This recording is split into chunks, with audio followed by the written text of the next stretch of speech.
Welcome to the Gay Buddhist Forum, where teachers from all schools of Buddhism offer their perspectives on the Dharma and its application in modern times, especially for LGBTQI audiences. These talks are offered freely to the world and made possible by appreciative listeners. If you would like to support our efforts to share the Dharma with underserved audiences, please visit gaybuddhist.org. There you can donate, find a list of upcoming speakers, or enjoy many hundreds of these recorded talks dating back to 1996. Welcome back, everyone. It's our tradition to go around the room and say our names, and I'll introduce our teacher. So I'm Grisha. My name is Fernando. My first time here. Stuart. Steve. Steve. Stefan. Alma. Jerry. Marcus. Tim. Bob. Tony. I am Richard. My name is Cass. Tim. I'm Greg. And online, I see Francis, Harley, Don, Clint, Christian, Daniel, Chris, Jeffrey, Jim, Frisco, Samuel, Matthew, Travis, and Ron. Welcome, everyone. And it's my pleasure to introduce Reverend Daigan Gaither. Daigan began Buddhist practice in 1995 in the Vipassana Insight tradition, then began studying Zen in 2003. He received a lay ordination in 2006, where he was given the name Daigan, or Great Vow, and received priest ordination in July of 2011. Daigan speaks internationally on a variety of topics, particularly around gender, sexuality, social justice, and the intersections with the Dharma. He also sits or has sat on a number of boards and committees that serve community needs and further social justice causes. Daigan has a BA in Philosophy and Religion from San Francisco State University and an MA in Buddhist Studies with a chaplaincy certificate and a certificate in Soto Zen Buddhism from the Graduate Theological Union and the Institute of Buddhist Studies. He lives in San Francisco and identifies as a disabled, queer, white, cis male. You can learn more at his website, queerdharma.net. Not his website, but the website. Thank you very much, Grisha. Thank you all for being here on this beautiful Sunday morning. Let me turn and face everybody. I want to start with a poem by Jan Richardson. To all that is chaotic in you, let there come silence. Let there be a calming of the clamoring, a stilling of the voices that have laid their claim on you, that have made their home in you, that go with you even to the holy places, but will not let you rest, will not let you hear your life with wholeness or feel the grace that fashioned you. Let what distracts you cease. Let what divides you cease. Let there come an end to what diminishes and demeans, and let depart all that keeps you in its cage. Let there be an opening into the quiet that lies beneath the chaos, where you find the peace you did not think possible and see what shimmers within the storm.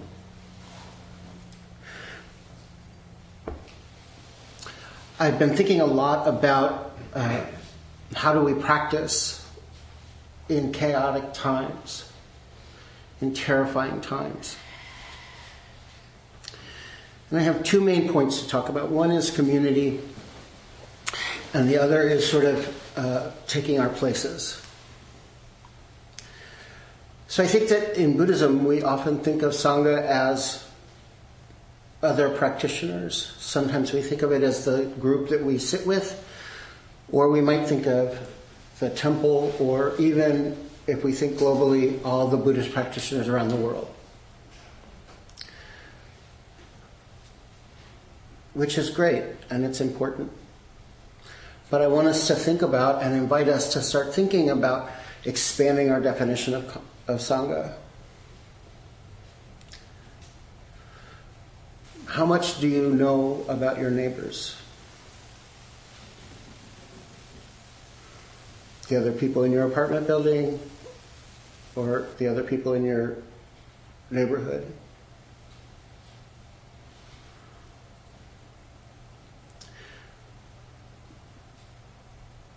I think it's one thing to sort of have this way we cross paths with other people and we nod our head and we just sort of acknowledge them. But I think one of the things that we can do that helps to kind of cement us into a community is having conversations. So I know most everybody who lives in my building. I live in a small apartment. There's 12 other units in my building. And at first, I sort of just knew the lady who lived upstairs because we hear each other, right? But over time, I started having conversations with all of the people in my building.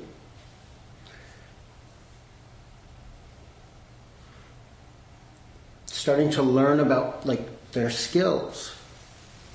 What do they do? What do they offer, you know? But also, what are their needs? What are the things that they're facing? What are their challenges?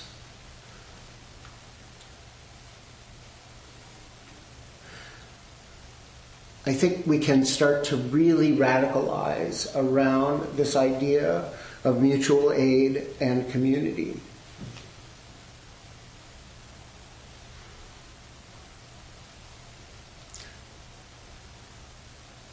There's an old Gullah Geechee story about a young person walking down the road with a big pot and passing the neighbors, and the neighbors all asking, well, what are you going with that pot? And he says, I'm going to go make jambalaya. And the neighbors thinks, oh, I have sausage. Let me go over to their house and I'll bring my sausage. And one says, oh, I have chicken. I'll bring my chicken.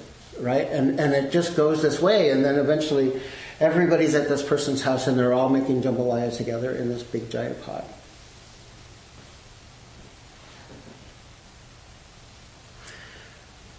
When I was younger, a lot of the old ladies in our area would bring their vegetables together and all can on one day. And then they'd sort of share the canning. And it was just sort of what happened, right?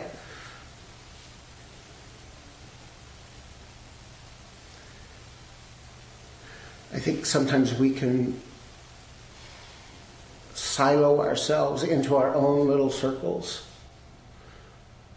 Oh, I have these people who are my family or my friends, and these are the people I can rely on, or these are the people I know, and who I can be vulnerable with. But I think that what's really magical is when we can be vulnerable everywhere.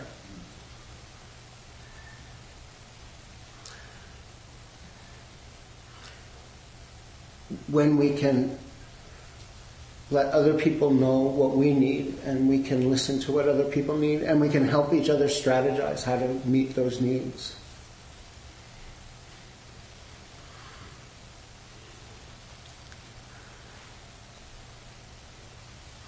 I love to bake, and I bake a lot.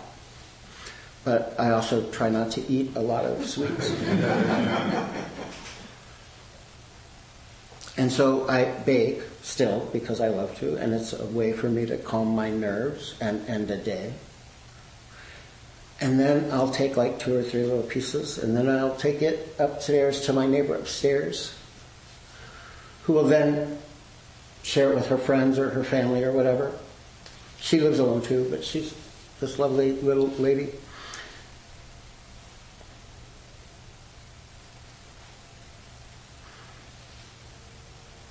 And I asked her what time. I'm like, you know, because I'd bring a big pie or a whole cheesecake or cake or brownies or whatever. And she said, oh yeah, I give them to my son. I have a couple pieces and then I give them to my son because he has kids. And they don't get to get treats very often. And so I give it to my grandbabies. I'm just like, I don't know these people. I just thought, that's such a cool thing, right? Like, I'm just trying to calm my nerves, so I bake. I don't really want to get any fatter than I am, so I give it away. And then she takes what she wants and she gives that away. And I've never met her child. I've never met her grandkids. I've never even seen them.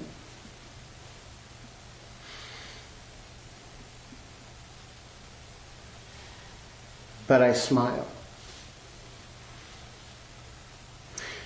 And when she brings me dishes back, she'll bring me dishes with stuff in it. My cake pan will come back with like vegetables or soup or some other thing.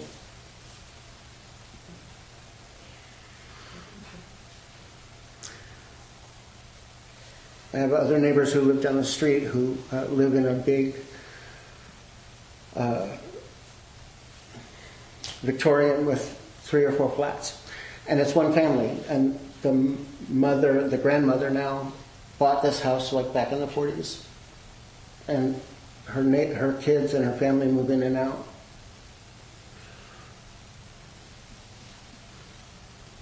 But the family's kind of fascinating. Like one person is getting a lung transplant.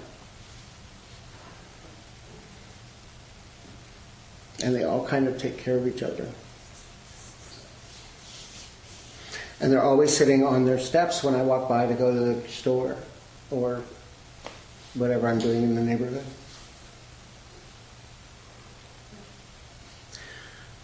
This is community, right? Like, it's not just the people I see or know or think I know.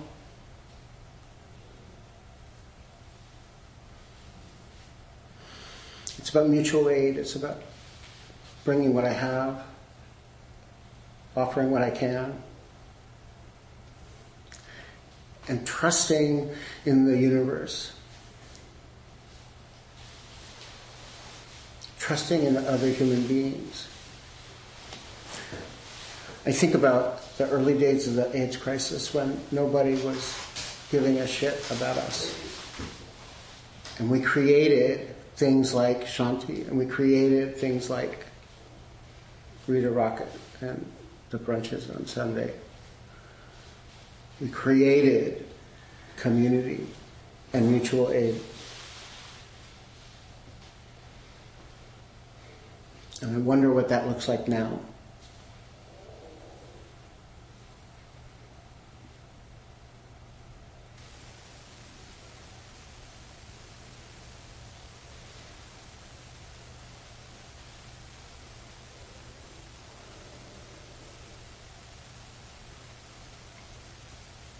But when my fear, when my anxiety ramps up,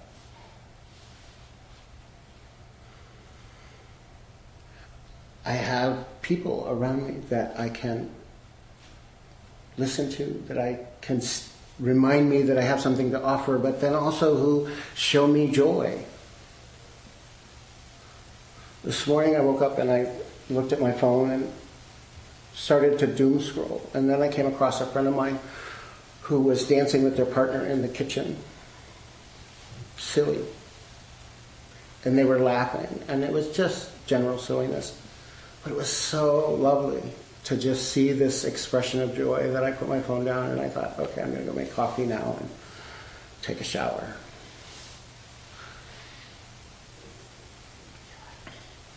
That's mutual aid.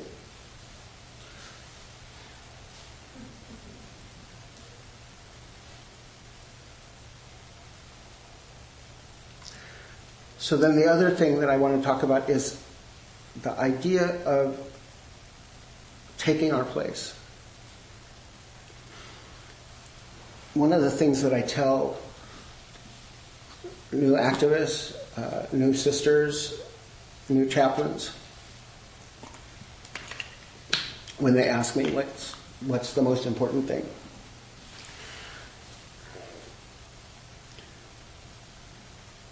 and my answer is always, don't ever let anyone else decide your ministry for you.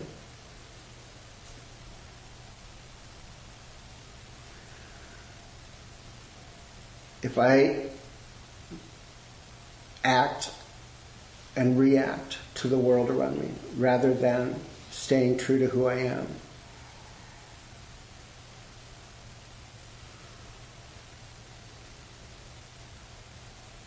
then I'm the problem.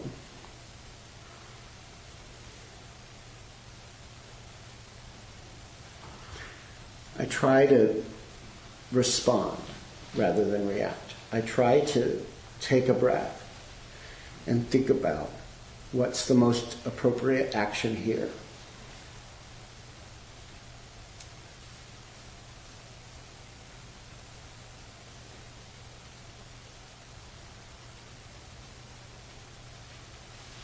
I remember when one of those hate-filled people passed and died, and a lot of celebration was happening online and with my friends. And for a minute I thought, oh, I want to join in that. This person was really awful and really horrible to us as a people and to me personally. But then I thought, is that who I want to be?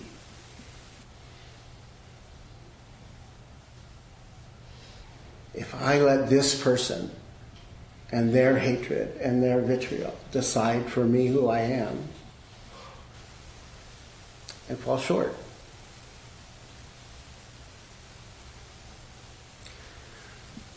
But if I can just try to stay true to my vows, stay true to who I am, and settle into that, like let myself really feel it. You know, we sit on our cushion and we take that as an opportunity to peer at ourselves, to know ourselves, to study ourselves, to settle into what's it mean to be me in the world today.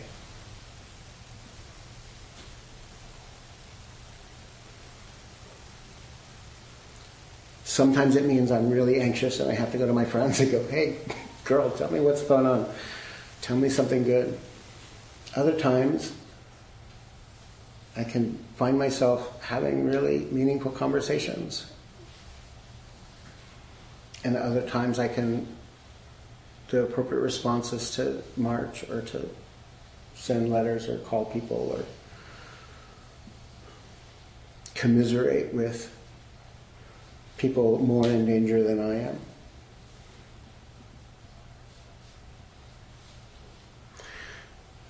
But I can only practice my practice. I can only practice my ministry. I can only practice my activism.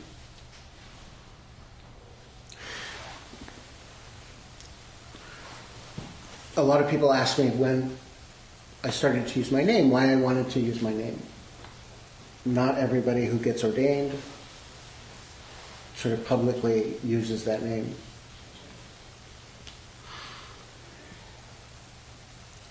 And my name means great vow. My full name is Daigan Gaither, great vow, joyful way. And I started using Daigan for a very particular reason, which is I wasn't spending a lot of time in the temple.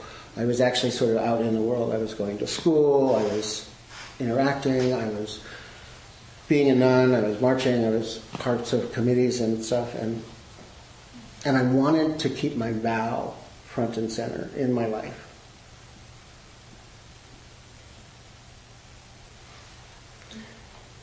So when people call me by my name, which happens quite regularly, in my brain goes great vow. And I'm reminded, oh, I have this great vow. I have this vow to save all beings. To do no harm. To bring an end to suffering.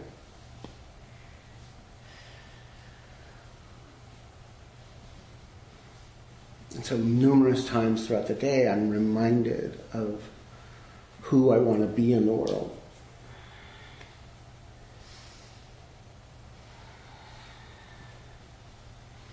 And I think it's really important for us in times like this, when things are really terrifying and really chaotic, and really, really difficult. And there's so much hatred and so much strife and so much violence.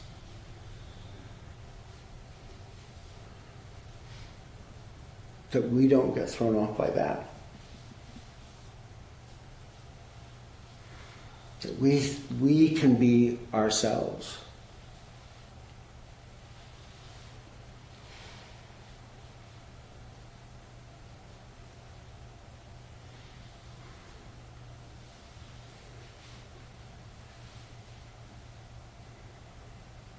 I don't have to celebrate the death of someone just because they were hateful. Doesn't mean I have to like them. I can love people from 300 feet away just fine. But I'm not going to let them turn me hateful.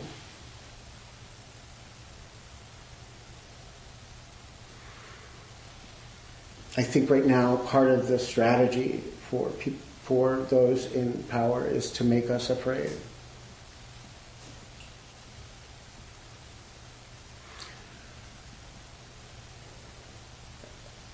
And my medicine for fear, for anxiety, is joy. And so I spend a lot of time thinking about, talking about, finding expressions of joy.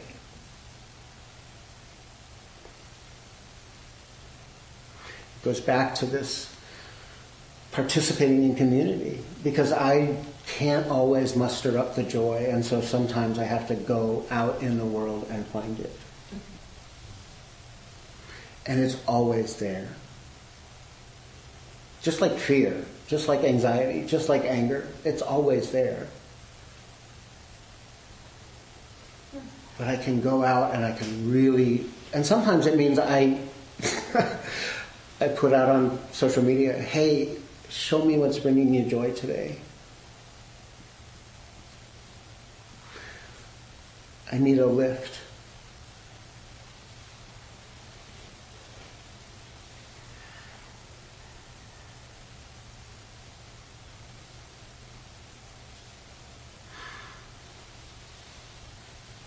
I think that's how we get through.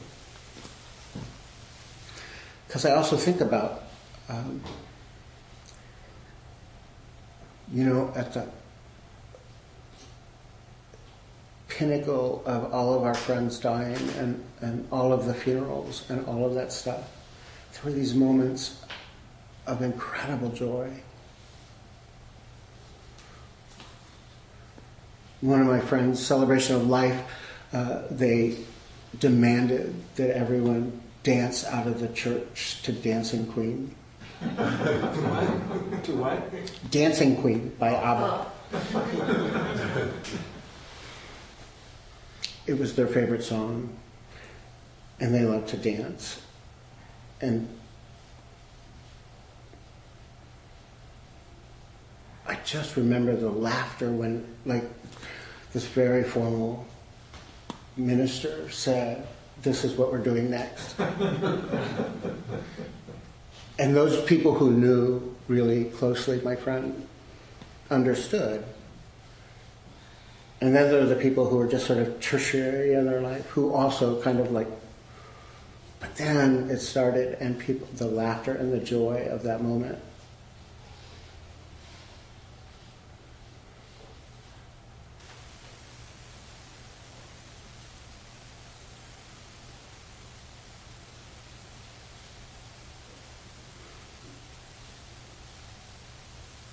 Somebody I follow on social media, they end all of their videos with "Find your joy." He's usually telling silly stories, but he always ends it with "Find your joy."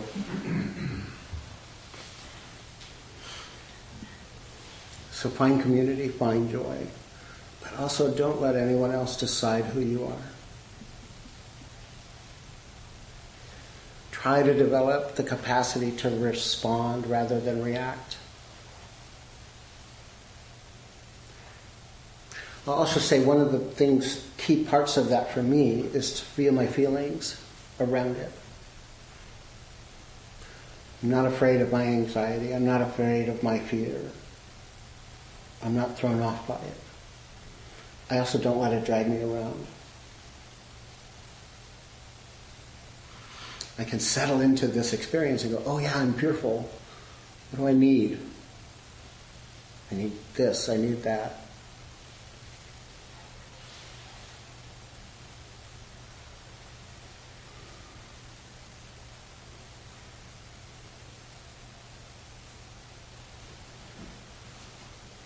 And I think I'm going to stop there. I want to make sure we have enough time for questions and comments. I have some really smart and bright and caring people in the room. I want to give you a chance to say something. Thank you all. Oh, I didn't do too bad.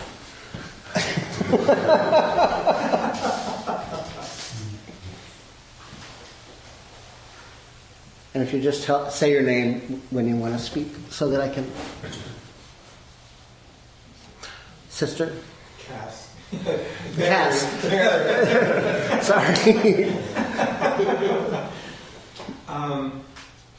So last week, I was really struck by the difference between the experience of the demonstration at City Hall and the experience that was described by somebody the following day here of reading about it online and being concerned about the anger and the hatred that seemed to be a part of that demonstration. And it was really clear to me how the experience of something through social media is totally manipulated, and it's not at all reflective of what's actually going on in the world. The demonstration itself was full of humor. People were kind to each other. It felt, despite it being what we were expressing resistance to, it was full of optimism and support for each other. And I think that experience of community, like getting out into the world where people are, as opposed to reading about it, is really important. Absolutely. Absolutely. Thank you. And I think it's really interesting too, right? Like, I think that as Buddhists, we're often trained to be a bit afraid of anger. Instead of learning how to work with it.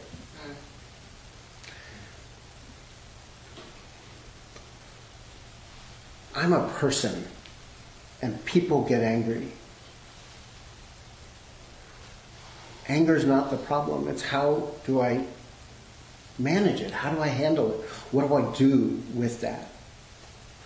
Do I let this anger drag me around and decide behaviors for me? Or do I go, oh, I'm really angry. Maybe I should do this or this or this or this. Maybe I should take a breath. Again, if I let my anger decide my behavior for me, then I'm letting someone else decide for me who I am. But also, if I try to deny that I'm angry, it's going to come out sideways. It always does. I have to learn how to be with it and not be afraid of it, but also not let it manage me. But I need to manage it. So there's two things in there, and I think you're right. I think that's what I mean about community. Get out in the community. Get out and talk to your neighbors. Talk to that person that you see every day on the bus. Talk to them. Find out about them. Connect with them.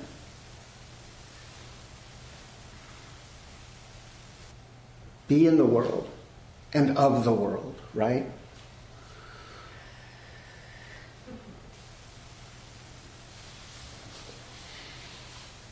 Thank you very much. I really appreciate that.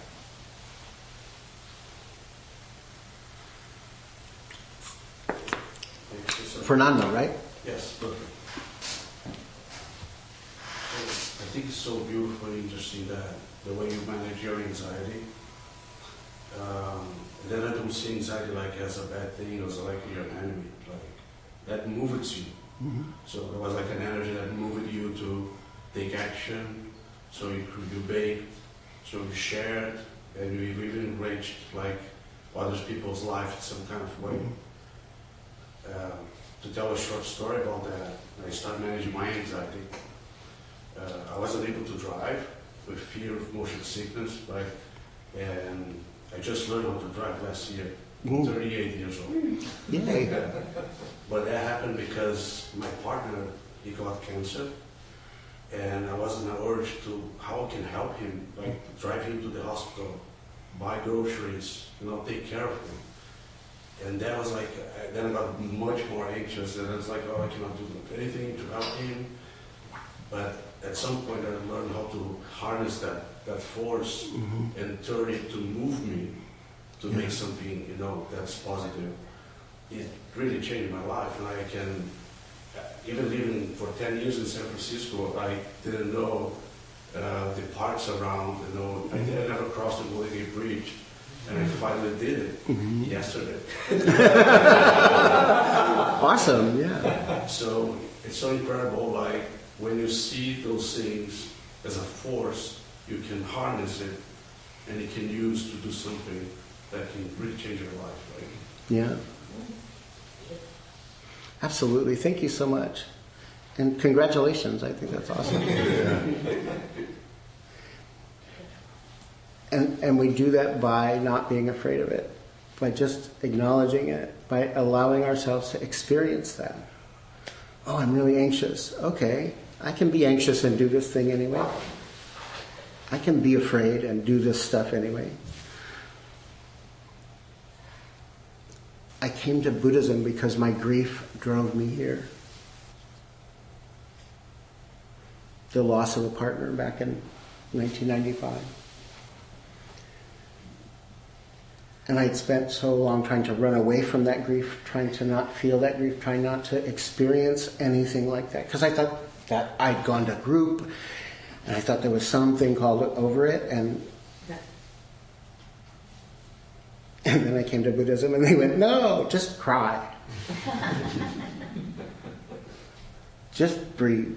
It's like, oh, okay. Like I don't have to be afraid of my life. So thank you very much. Oh, hi. Daigan, I'm Henry. Hi, Henry. Hi. So I was thinking about your suggestion of getting to know neighbors better. I've lived in my building for 17 years, and I've been active. I'm on the board of the building, and so I know people in the building. I'm friendly. We say hi, but it's never gone beyond hi, particularly attending meetings. I mean, we once had like a picnic in the backyard, but we never have people over or go in each other's houses or any of that stuff. So I don't know how to sort of move it to a different level. I mean, I like the people that I know. They seem nice enough. But it just sort of stays where it is. Yeah. If you're interested, start asking questions. Something as simple as, tell me more about your granddaughter. If you know something about them, ask them a question about that piece you know. Oh, I know they're a doctor. So tell me about your practice. What was that like? Must be really interesting. So get curious, and that leads to conversation. I think that people love to talk about themselves, including me. So being curious and And then, but the other really important piece is you have to be willing to be vulnerable in those moments too, when they ask you questions about what do you do, who are you, to be vulnerable and tell them the truth of that experience, of who you. Because that's the other thing, right? Like, we expect, oh, I can take on your I can listen to you, I can, especially as a chaplain, that's my job, right? And then I have friends who go, girl, tell me something about you. Like, they'll recognize when I'm in chaplain mode, which usually means that I'm trying to protect something. So, get curious, but also get vulnerable. Ask somebody for help for something. It's amazing what happens when you go, can you help me with blah, blah, blah. And then that leads to more conversation. So that's how that works. Like, that's how I know the person in the building next door who is getting a lung transplant, because I just started curious and started asking questions. And then that's how I found out that they're all related in that building, and they all are,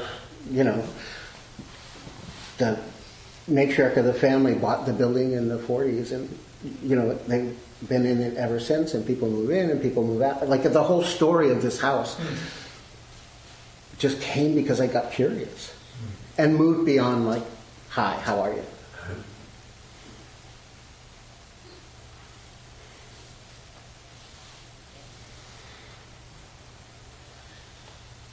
Comment. It's Grisha. Thank you for your talk. And I had an AA sponsor who said when we would go over my character defects of fear or anger, resentment, it's like everything always boils down to fear. Mm-hmm. Like, if you really boil it down, it's fear of something. Fear of not getting something you want. Fear of somebody else getting something that you want. Fear of losing something you have. And so when you were talking, I was thinking about that. Like, when I'm really angry at the political situation and what I see on social media, it really boils down to fear. Mm-hmm. That, like, oh my God, this is really scary, like you said. And for me, the antidote to fear is community, as you suggested, and love and family. And so I'm pretty good at reaching out, but I like your challenge to reach out to neighbors and things. I live in a building. I lucked out and won the mayor's office of housing lottery to buy a low-budget condo in a building that's filled with really wealthy people. Mm-hmm. And I'm always trying to say hello, and I get a lot of, like, coldness. Mm-hmm. And anyway, I'm going to take it as an extra challenge. Like, I first try, anybody who has a dog, I try to interact with their dog first. Sometimes that will loosen up the human, but the humans so far have just been really cold in my building. I don't know what it's like. And but I also go to a yoga and Pilates studio that I started going to across the street. And I make myself, it's weird how afraid I am to just say hello to the person who is 3 feet away from me. But I make myself do it now. I just give a fist bump. Hey, how are you? What's your name? My name's Grisha. Hey, and try to get to know them. And then I also have a diagnosed memory and learning disability, so that, like, I will never remember their name, and I probably won't even remember their face. Right. So if I ask the same person 7 times, what's your name? Yeah. But I have to overcome the fear of just, like, who cares? Whatever. It's just like our Bodhisattva vow to just, like, try to be a light and, like, love, send out love, and, yeah, I don't know. Be a light in this dark world. Even though we're feeling, I can feel sometimes dark and shut down, Anyway, thanks for the reminder of the push. I'm going to say hello to everyone in my building. And again, I think that asking questions rather than just leaving it at hello, like saying hello is great. Oh, you're going up to the 12th floor? I live on this floor. How long have you lived here? Are you married? What's going on? I mean, I think that we get so afraid to go beyond the hello, right? And especially if we're afraid they're going to perceive something about us that we don't necessarily think we measure up, or they think I'm going to hit on them, or I am hitting on them. Which is never going to happen. I don't really, that's not how I operate, so, but it's always funny when people, are you hitting on me? No. Ew. Not the ew part, but it's such a foreign idea to me, because that's not how I'm wired that way. Like, I need to know you really, really, really well.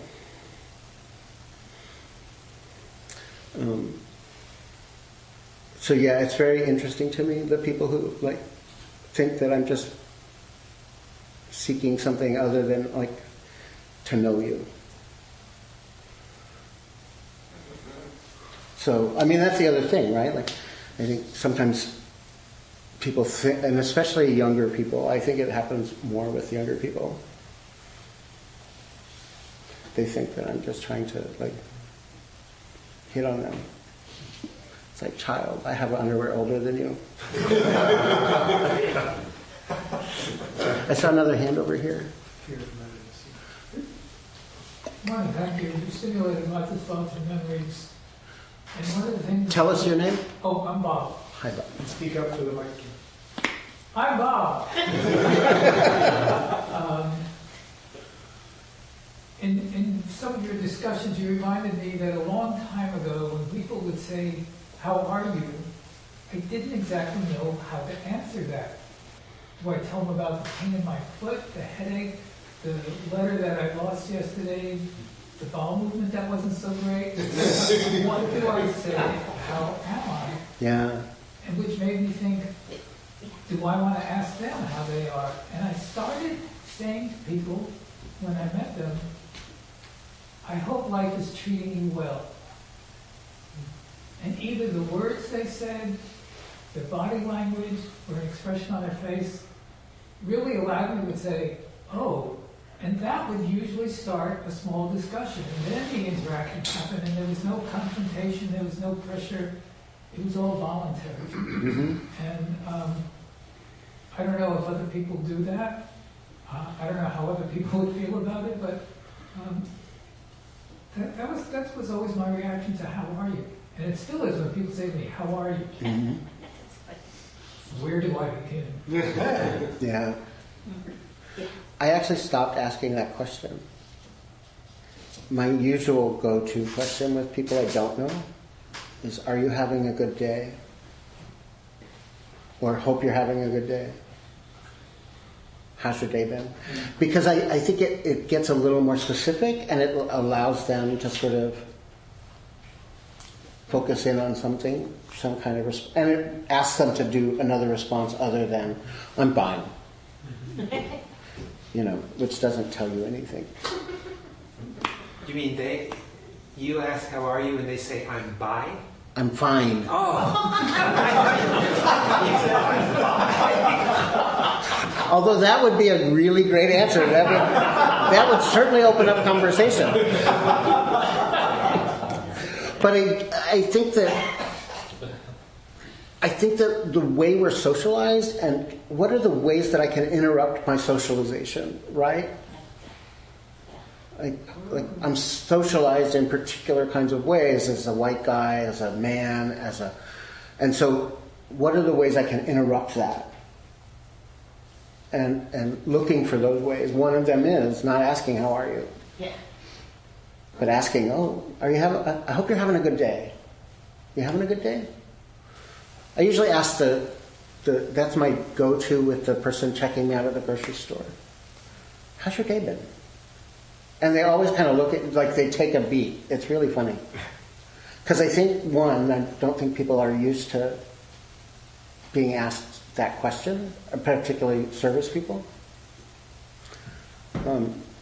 Yeah. So I think how are you is a cop out personally.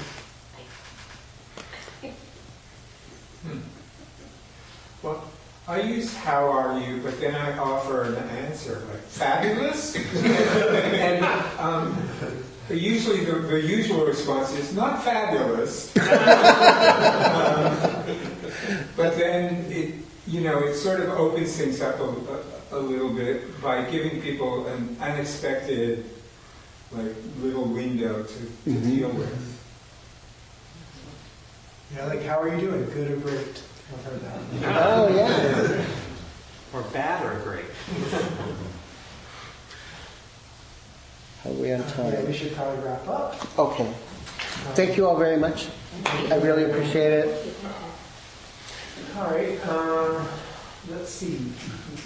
Announcements. The host. Yeah, I'm your host today. Please stay and enjoy the fellowship of the Sangha. There's some refreshments out there and hot water for tea. Please just leave your cup in the sink when you're done, and I'll take care of that. I'll be going around with the Dana Bowl, and your generosity is very appreciated. Somewhere in the range of $10 to $20 is what we encourage, but we're happy to take anything you're willing to fork over. We use the money for the honorarium for our speakers, rent for this beautiful center, our quarterly newsletter that goes out to mostly people in prison, help subsidize our retreat so we could provide scholarship. And we're negotiating to resume our monthly dinners at the Larkin Street Youth Center, which we did for years, then COVID knocked it out. We're in the final stages of renegotiating that, and that will also, your Donna will actually go with that. There's a newcomers sign-up sheet on the credenza. You get in our Google group and you get announcements. And some people go out to lunch. They usually meet around 12:30. You might consider inviting somebody to join you or us. And have a nice day. Thank you. Thank you. Other announcements? Oh yes, we're having a retreat April 23rd to 27th at Vajrapani. Sean Oakes is our teacher, and he's really dynamo. And there's still space, and all the information is on our website, and we'd love to have you join us. Yeah. Thank you. And also, the San Francisco Zen Center Queer Dharma Group is offering a Sangha week at Tassajara.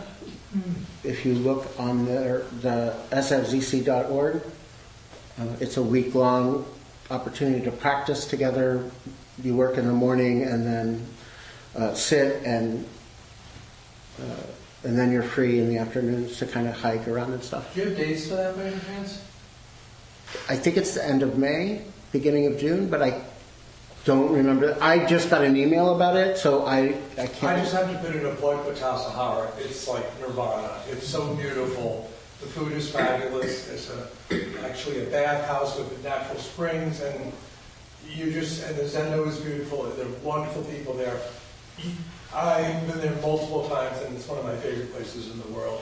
You couldn't find a better place to practice. So if you could do it, you won't regret it. You're also off the grid, so it's very limited power-wise. It's just delightful. Yeah. I lived there for a year, so wow. I tend to not want to go back, but that's a different story. You've been there through the winter. It's true. Okay, I'll just put in a quick plug for service. If you are interested in becoming more involved with our Sangha, it's all volunteer-based. We're all just like you. So we could use extra facilitators who just come up here during the week on a Sunday and read the script and set up the Zoom equipment, especially if you have Zoom experience. That's really helpful. So it's a great way to get involved and feel a part of the Sangha. So if you want to do service, you can talk to me or Richard or Cass, other members of the board. So Grisha, yes. Are there still Zoom Hildas to help if somebody's not technically comfortable with the setup? Or do people learn to do that? It's good if you learn to do it. There's training. It's really not that difficult once you just get the list and do it a few times. And but yeah, I mean, there's some. If you know Zoom and you can just do that, and yeah, it's actually a separate position. Zoom Hilda is a separate position. Okay. So, so one person can come in and set everything up, and the other person facilitates. So yes, you can do that. Right. Or you can do both. That's what I did today. All right, and then it's time to do our dedication of merit. Do you have one, or would you like? I love the one that you guys use. So Okay, so we're going to gather in a circle. I'm going to switch the microphone over to you.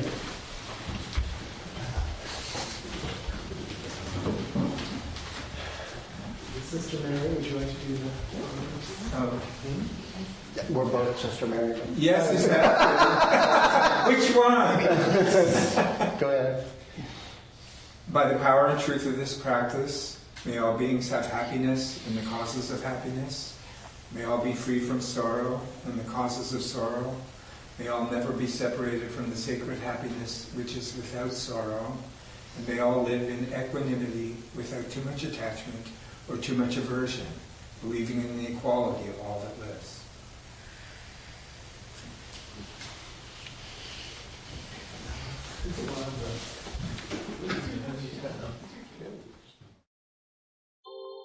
Thank you for listening to the Gay Buddhist Forum.